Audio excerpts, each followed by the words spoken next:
C'est en Espagne, du côté de Valence, qu'on a commencé l'essai de ce BMW C650 Sport.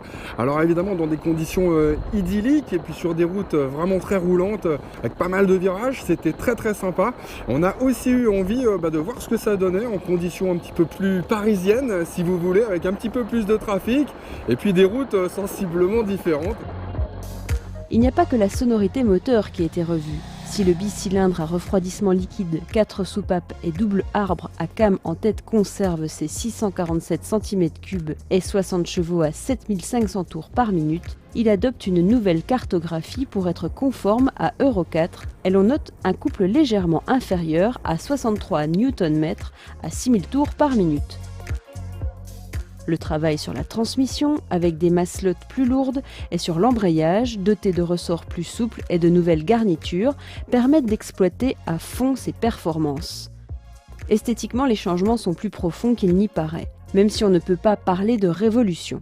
Le nez du C650 Sport est moins pointu que le C600 Sport. C'est plus consensuel, mais aussi plus classe. À l'arrière, c'est moins flagrant, mais on remarque tout de suite la nouvelle selle redessinée et surpiquée, et surtout le nouveau silencieux d'échappement à double sortie, très évocateur.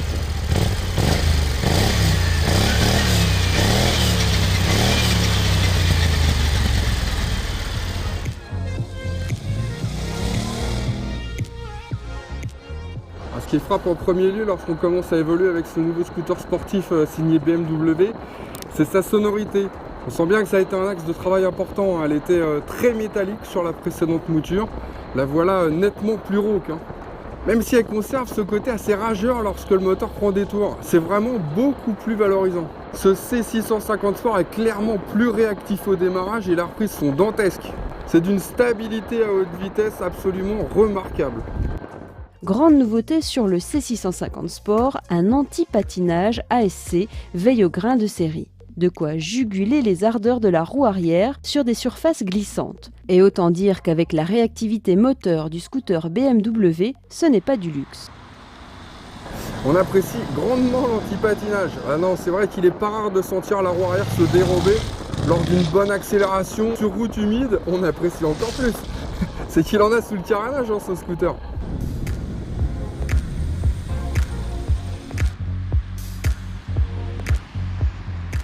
En assouplissant légèrement la fourche inversée et puis le mono-amortisseur, ce scooter est un peu plus prévenant sans avoir perdu sa rigueur toute germanique comme on dit, notamment dans les grandes courses rapides. Il y a bien qu'en ville finalement où son poids se fait tout de même un petit peu sentir, c'est là qu'on peut le prendre en défaut et encore, parce que pour le reste c'est un sans faute. On aurait juste aimé peut-être un petit peu plus de mordant sur le frein avant et puis un ABS un petit peu moins sensible à l'arrière. En réalité, BMW a surtout travaillé sur l'aspect qualitatif des plastiques qui sont nettement plus cossus, plus en phase avec l'image que l'on se fait de BMW, statutaire en somme. Le meilleur exemple de cette montée en gamme, c'est l'habillage du guidon, enfin digne de la firme bavaroise. Plus haut, le tableau de bord a lui aussi subi un léger lifting pour une meilleure lisibilité. En plus des nombreuses infos précédemment disponibles, il indique désormais le niveau de chauffe des poignées ou de la selle si l'on a opté pour le pack Highline, un pack qui ajoute aussi les clignotants et le feu diurne à LED. Les commodos sont identiques mais ils n'appelaient aucune critique en matière d'ergonomie. En matière de position de conduite, pas de gros changements malgré le nouveau dessin de la selle. Elle culmine à 80 cm, c'est 1 cm de moins qu'avant. Elle est assez large, mais enfin avec les échancrures des marchepieds, on peut poser les pieds au sol assez facilement. Le guidon lui aussi est large, ça améliore grandement la maniabilité. Et puis la selle comme les longs marchepieds permettent d'adopter plusieurs positions de conduite selon son humeur, sportive ou cruising. C'est très confortable. En revanche, on aurait bien apprécié un pare-brise réglable électriquement, même en option, parce que là vraiment on est obligé de le faire à l'arrêt. Impossible ou presque en roulant. Heureusement, c'est très simple, on n'a même pas besoin d'outils.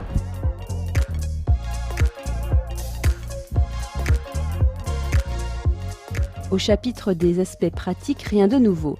Le C650 Sport dispose toujours de 2 boîtes à gants sans serrure, dont une avec prise 12 volts. Le coffre sous selle est moqueté, éclairé et toujours doté du système FlexCase qui permet d'augmenter le volume pour stocker un deuxième casque intégral à l'arrêt.